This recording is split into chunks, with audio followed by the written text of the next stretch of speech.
In this question, they are saying a train is moving with a velocity of some 20 meter per second. So let's say here we have our train. Okay, और ये कितने velocity से move कर रहा है? 20 metre पर second की velocity से. ब्रॉड टू रेस्ट का मतलब समझ रहे हो कि इसकी फाइनल वेलोसिटी क्या है? ज़ीरो है. अब रेस्ट पे कोई कैसे लाता है? ब्रेक अप्लाई करके ही लाता है. I think that is the obvious thing. In a time period of how much? 5 second. क्या पूछा है? रिटार्डेशन पूछा है. फाइन. रिटार्डेशन का मतलब क्या होता है? हमने लास्ट वाले में डिस्कस किया है, लास्ट क्वेश्चन में. फाइन, चलो फिर से करते हैं. नाउ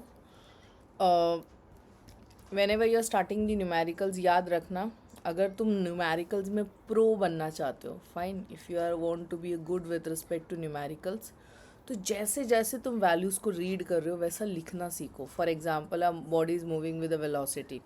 सो वेलोसिटी हमने लिख लिया कुछ 20 मीटर पर सेकेंड है. Brought to rest, brought to rest मतलब उसका फाइनल वेलोसिटी क्या है? 0 मीटर पर सेकेंड है. फिर टाइम पीरियड दिखा मुझे तो वो 5 सेकेंड है. देन रिटार्डेशन पूछा है. इधर यू राइट रिटार्डेशन या फिर तुम इधर क्या लिख सकते हो? You can right that acceleration, वो भी काम करता है. So you right A and in such a manner. Fine. What next?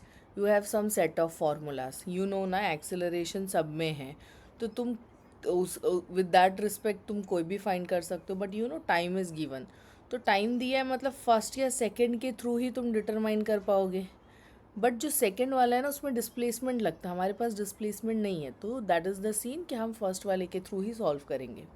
तो अगर तुम तीनों इक्वेशन को अच्छे से ध्यान से देखो ना, तो तुमको एक क्लैरिटी मिलेगा कि कैसे सॉल्व करना है, कौन सा यूज़ करना है. You don't need to like be in a confusion zone कि कौन सा यूज़ करूँ कौन सा नहीं. ओके, तीनों में एक्सेलरेशन था, that was the first thing, तो उस हिसाब से मैं तीनों यूज़ कर सकती थी. बट मुझे टाइम दिया है मतलब फर्स्ट और सेकंड, तो यहाँ पे थर्ड वाला एलिमिनेट हुआ कि इसको नहीं यूज़ करना है. बट सेकंड वाला डिस्प्लेसमेंट डिमांड कर रहा है तो वो नहीं है, तो वो भी एलिमिनेट हुआ. So finally we got the first one. Understood how to decide the formula. चलो देखते हैं. Now I will be writing as it is.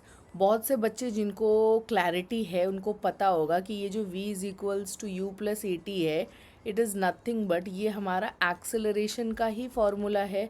a is equals to ये, इसी को रीअरेंज करके वैसे बनाया, इन टर्म्स ऑफ v लिखोगे तो तुमको यही सेम चीज़ कुछ मिलेगा. फाइन. बट अभी एक्सेलरेशन पूछा है, मुझे अगर ऑलरेडी पता है तो आई will be using straight away that only. तो एक्सेलरेशन क्या है? v minus you by T. Fine.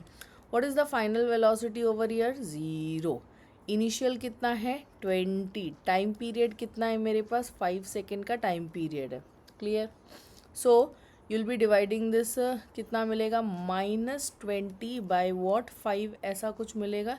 ये 1 ज़ा और ये कितने ज़ा? 4 ज़ा. यू सी दिस, फिर से माइनस मिला क्योंकि उसने रिटार्डेशन बोला ही है. सो एक्सेलरेशन लिखूंगी तो -4 मीटर पर सेकेंड स्क्वायर होगा. Right. Even you can write this as a answer. Fine.